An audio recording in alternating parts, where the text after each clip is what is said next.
उदाहरण देता था कि जाओ टोंकड़ो यानी में बाठो ठोंक देती न लिप देती कह देती कहाँ टोंकड़ो ऐसा लिपने का काम कर देती।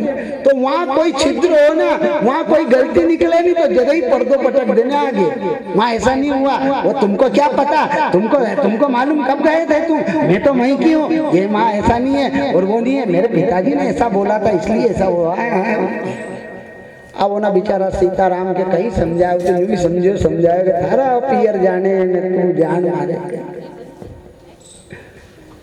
लेकिन पियर के छिद्र को सती पार्वती ढाक रही है, हम क्या ढाके। पत्रिका नहीं आई तो मेरे पिता अकेले और नहीं आई तो क्या हो गया। तुमने कहा था नहीं कि माता पिता गुरु के घर तो बिना बुलाए जाना चाहिए, तो ये तो तुमको बुलाने की जरूरत क्या, वो तुम्हारे धर्म पिता नहीं है। हाँ है, पर शिव जी को याद आ गई कि इसका बाप झगड़ालू और मैं गया और कोई गलत हो गया मेरे कारण तो इसलिए मैं तो नहीं जाऊं सती। सती को बिचारी को मालूम नहीं है कि क्या कारण है और शिव जी सोच रहे कि ये नहीं कुछ कर लेगी तो, क्योंकि दिमाग और आधा दिमाग अलग अलग रहता है मनुष्य।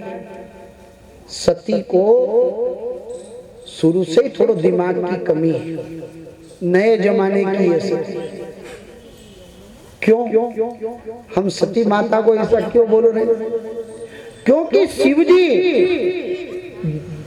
दो स्त्री की चर्चा आई, पार्वती और सती।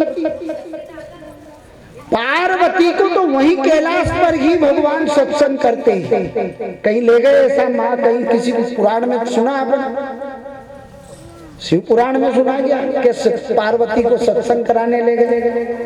सती को ले गए। एक बार त्रेता जुग माई शंभु गए कुंभज ऋषि पाई। भगवान ने घर बहुत समझाया, नहीं समझी तो भगवान ने की एक ट्यूशन लगाई, स्कूल ले चलो, गुरुजी के पास ले जाओ, तो कुंभज ऋषि के पास ले गए। पर वहीं से आया नहीं जब वापस, तो शिव जी सोच ही गया कि काका की कथा सुनी, तो उसका तो दिमाग मुकाम पे था ही नहीं साहब। कोई उन्हें ट्यूशन पे कोई ध्यान दिया ना कोई गुरु की बात को ध्यान दिया, वो भगवान पर ही प्रश्न पर प्रश्न करने लगे। तब से भगवान समझ गए कि सती का निर्वहन अपने संग नहीं होगा। कुसंग और सत्संग एक साथ नहीं चलता है जीवन में। हम कुसंगी हैं और बात सत्संग की करेंगे तो ये कामयाब बात नहीं है साहब। हमारे जीवन के रंग भी बदलना पड़ेगा, ढंग भी बदलना पड़ेगा जब सत्संग का आनंद आएगा। तब उन्होंने कहा कुसंग और सत्संग साथ नहीं चलेगा साहब। शिव जी ने उसी दिन से मन से परि किया। अब यहाँ बात आ गई यज्ञ की, जब जाने लगे जो तब उन्होंने कहा अपने नंदी से कि नंदी तेरी माँ को छोड़ करके आ जा, बहुत सारा धन वाली है वो दे करके छोड़। लेकिन घटना क्या घटी कि नंदी जब छोड़ने गए हैं, छोड़ करके आए और सती ने क्या देखा, माता मुस्कानी। माँ तो मुस्कुराई, बाप आश्चर्यचकित और मामी मासी बुआजी जितनी थी ना बीजू के बाप रे बाप बना नोता से चिल्ली ही मारी, आश्चर्य की दृष्टि से देख रहे। निमंत्रण देना उसको तो पता ही नहीं रहता कि किसको अपने दिया नहीं दिया, लेकिन जेके निमंत्रण नहीं रहनी ओकी भी अपने आप असो लगे वो कार्यक्रम में चले जाए। अरे मार तो ये लिया है यार, मारो नो तो नहीं तो पर हूँ, उसको अपने आप अटपटा सा लगता है साहब। आप कभी देखना आप बगैर निमंत्रण से चले जाओ, क्योंकि उसको मान की जरूरत है। भीतर कोई कह थोड़ी रहा है, वो तो कह रहा है सामने हाथ जोड़ी ने खड़ी आई तो पधारो साहब पधारो साहब। उसको मालूम भी नहीं है कि आपको पत्रिका दी कि नहीं दी, पर आपका मन कह रहा है कि अपन बनाना होता सही बनाना। अब इसका मन तो आशंकित है ही सती का, लेकिन जब वो आश्चर्य की दृष्टि से देखती है ओहो, तब सती का मन व्याकुल हो गया।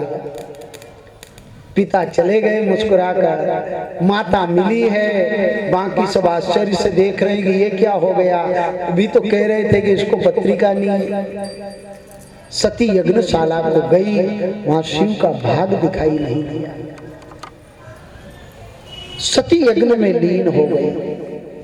और सती यज्ञ में लीन हुई तो वहां अनेक प्रकार से जो है उपद्रव हुए और पूछा कि वो वीरभद्र प्रकट हुआ और बहुत कुछ, ये सारी यज्ञ विध्वंस हो गया, दक्ष का सिर काट दिया गया। और फिर थोड़े समय बाद जो है सारे देवता भागे, फिर शिव जी की शरण में गए। भोलेनाथ दिगंबर की जय बोलो, सदा शिव शंकर